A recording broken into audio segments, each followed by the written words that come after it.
a middle schooler is that Happy Easter. It's Easter Sunday, and a tradition in my home is to do resurrection rolls. What are resurrection rolls, you wonder? Well, it's something that is just for Easter time, and we're going to demonstrate. You need some sort of canned rolls. You can use crescent rolls, you can use biscuits, whatever you want. And cinnamon and sugar, melted butter, and, marshmallows. Who doesn't need those for dinner?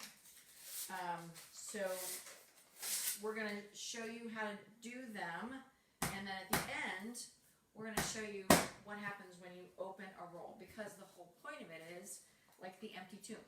After Jesus was risen from the dead in 3 days, after we open and cut up the roll, it's going to be a surprise. So we're going to come back and show you the surprise.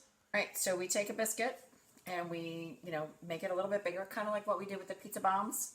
And we take a marshmallow and roll it in the melted butter and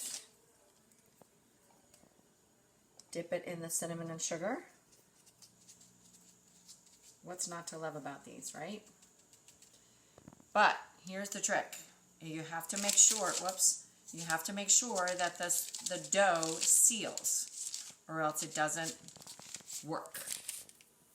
So we're sealing this at the bottom here. Whoops, my potatoes. Roll on over here.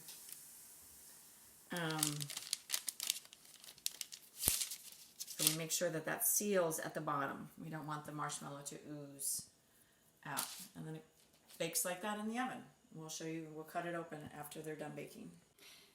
So these are baked at the same temperature as the package tells you to bake them, and obviously till you can just touch them and they're not all ooey and gooey again. And then the goal is once you cut it open, so after you cut it open, then the marshmallow has disappeared. So like the empty tomb. So happy Easter, everybody.